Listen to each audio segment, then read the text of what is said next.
My other issues are what related to the Commonwealth worker issues, which is a unique visa again to the Northern Mariana Islands. And so for that, may I ask for some commitment that you would have your office work with my office in getting some of these answers or getting some of these issues resolved in some way?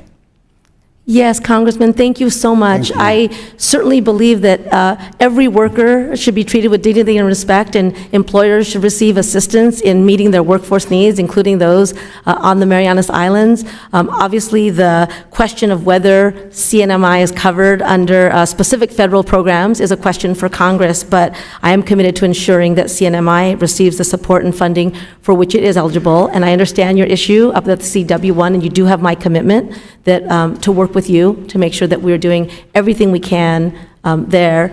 And as you know, we have federal investments in apprenticeship programs on the island. We've had funding from the rescue plan on helping to shore up the unemployment insurance system, and I certainly commit to continue to work with you on all of those things. Thank you, Madam Secretary. I gotta have a lot of time pass. Is there an issue that you would like to bring up, just to inform the committee about some of the things that, you know, the department is really trying to achieve? I think if the plans, the Biden administration work plan works, this is creating the next greatest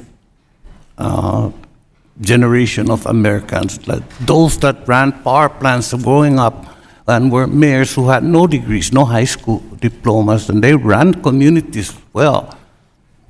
Yes. So please. Thank you so much. I mean, thank you. I agree with that, and I imagine this is something that every one of us would agree on, which is the opportunity to create good jobs in every single community is one that we simply cannot pass up. We are in a moment where, as an economy, we've seen record job growth. We have seen, as the ranking member mentioned, historically low levels of unemployment. And I think this is, you know, the president has talked about what does it look like to build an industrial policy in which we really build a strong economy on good jobs that, you know, by creating good roads and new bridges and make sure that every home has clean drinking water and that there is affordable, reliable broadband access in every single community, in rural communities, in urban communities, in big cities, in small towns, that these are also opportunities to create good jobs in those very same communities. And so the Department of Labor's work has been very laser focused on meeting those needs, on aligning those systems, on working with employers, with unions, with workers, with community-based organizations, with industry associations to make sure that we meet this moment and, you know, the president said it, that we implement and finish the job that has been started. Good afternoon, friends. This is bad news. The American people are growing more concerned over the recently passed debt ceiling deal, and experts have announced that the deal puts millions of seniors, retirees, and low-income Americans at great risk of losing a big part of their benefits. This could be worth hundreds of dollars. My friends, please make sure that you watch until the end of this video for all of the details. Also, do stay tuned because I'll be announcing the winners of yesterday's Walmart gift card giveaway. If you would like to enter these weekly giveaways, all you need to do, friends, is click and like several of my videos and then comment below the keyword of each video that you watch. The more videos that you comment on, my friends, the greater your chances of winning the giveaways. Work requirements in 2 safety net programs for low-income Americans are expected to change under the debt ceiling package, which was negotiated between President Biden and House Speaker Kevin McCarthy. Broadening work requirements was one of the main sticking points of the deal, with House Republicans demanding additional mandates, many Democratic lawmakers voicing concerns, and Biden opening the door to allowing some modifications of the current rules. And in the end, new measures were included in the legislation, though they are not as stringent as those contained in the debt ceiling bill that House Republicans approved in late April.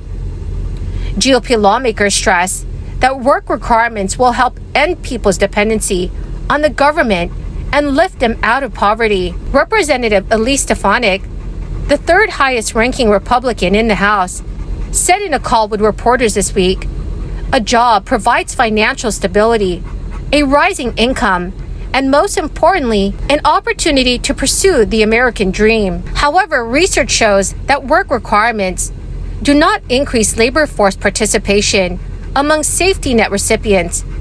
What is more, the additional paperwork discourages participation in government assistance programs and increases the cost of administering the benefits. Plus, the mandates don't address the barriers to employment faced by many recipients who don't already work. Who is affected and how by the debt ceiling package will depend on several factors, including age and state of residence.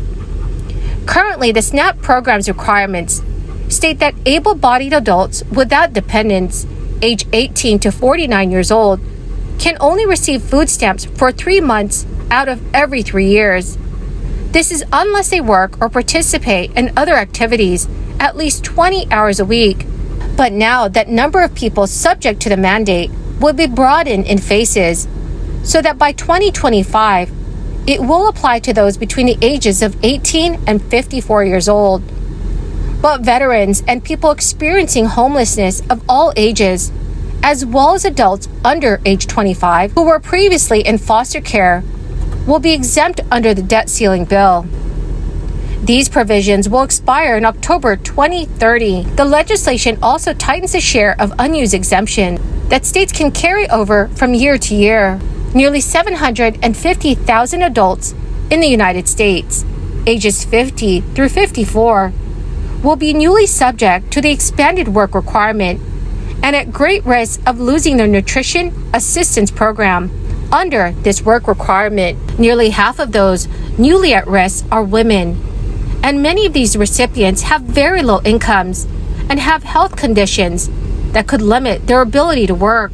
About 250,000 individuals between the ages of 50 and 54 years old will likely lose their benefits, equaling to about $8 a day per person.